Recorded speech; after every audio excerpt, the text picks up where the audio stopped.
Welcome back, everyone. Another episode, Zero Proof Hero, Next Level Responder, sponsored by. I got this new mic, so I'm trying to use it, which is nice. But today's subject, we're going to talk about why the fire service needs a different kind of brass.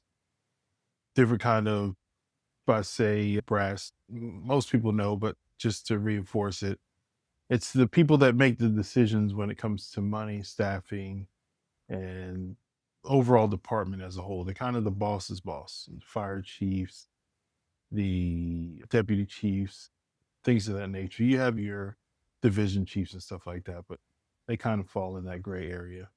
Today, I just want to discuss the reality with the new staffing issues, burnout, cultural tension, generational shift, and public expectations. Things that have been stirring up in the fire service recently, especially ever since I got promoted and I started taking these executive level classes. It's just things that kind of came to my mind because I once was that new firefighter that had only been on for 6 months, a year, two, three. And it just made me think most of these classes that I'm attending now are people from the older generation that started in the mid to late 90s, kind of on their way out in the next few years. So it's going to be people like me and so on that actually step into their spots and positions and actually are going to be the captains per se of the ship, which is the department. And this goes all works of public safety, whether it's fire, whether it's EMS, whether it's police. That's what we're doing is discuss today. Most of the people that I'm talking about today are not necessarily talking about them, but just they're the people that they used to. I was brought up that way too in the beginning, but they use map books whenever they're trying to find territory. GPS wasn't as prominent. They still have rubber boots and they still use logbooks. All this electronic ways to keep up with events that had happened. It's just different times, different measures, different leadership. But again, that's what we're talking about today. What does leadership mean in today's world? Today's more about managing people than it is actually operation. Most of our workforce have either retired, especially people with a lot of experience. They just retired from years and years, or they're just brand new. By taking care of your people, number one, you can take care of most of the morale and the culture that grows throughout the department. It'll make or break your department as well. Leadership will show throughout your department, whether it's the FAO that's riding up to cover a captain for that shift or lieutenant, or it's that battalion chief that doesn't take care of their people, or so on and so forth. But I'm not saying anyways, but I'm just throwing out different ways of leadership and how times have changed between now and when I initially came back up in 2006. Making decisions at a moment's notice and not having to worry about repercussions and scrutiny of others is a big thing that I have heard over the past year or so, taking these executive level classes, especially in today's world with social media and different ways people can, what's the best way to put it? Different ways people can make your department look bad or make you look as a person bad leadership wise. The most important thing when it comes to leadership nowadays is to get your folks home safe. Like I said, fire, EMS, police, it's all the same when it comes to that aspect. We all want to come home the way we left. Whether it's a seasoned person or a brand new green rookie, we always strive to make the best decisions and not necessarily worry about the repercussions, especially when they're the best decisions in a moment's notice. Yeah. And you want to be able to not have to worry about spending that extra 20, 30 minutes showing somebody how to do things correctly and the right way, safe way, without having to worry about overtime or having to worry about getting back in service. That's what a real leader is about. So I get this question all the time. Why am I taking all these executive level classes and wanting to be a fire chief, wanting to be up there? It's not one of those, hey, you happen to have these credentials and you have the time so you can go ahead and get the role. I feel like it's more than that. I feel like it's a calling.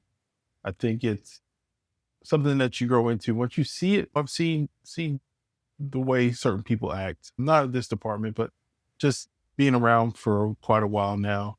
And yeah, I think it's something that if you feel that you need to maybe influence others, whether it is somebody that's really seasoned or somebody that's really green, it's your duty to go ahead and take these classes and understand both sides, operations and actually the politics when it comes to being a fire chief and having to talk about budgets and operations, buy new trucks, buy new weapons on the police side, and EMS as well, because public safety in general has been lacking in recruitment of others.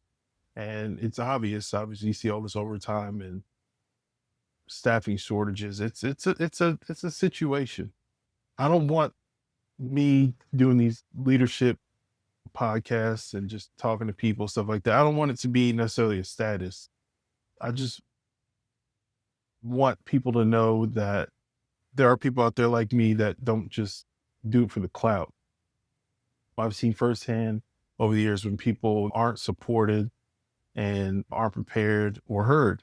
And it's a situation that I don't want to see other people fail or could be better. Could be better at their position. They could be brass themselves. They could maybe want to take these classes, but they're discouraged because they need to go back in service or be out in operations for a little bit longer, and people just want to hold them back. I don't want to see that. Especially somebody like me that wanted to do this job since out of high school. Or sorry, not even out of high school, since I was in middle school, going through recessions, COVID-19, stuff like that, promotions, tragedies. I want to see somebody out there like myself that will motivate those other people to take these classes and become a better person and a better leader for the department, fire, EMS, or police. What kind of leader the next era requires? I think the new or next era of brass should be adaptive, have some humility, be accountable, and learn on the same level of the ones that they serve or they lead. And finally, be transparent.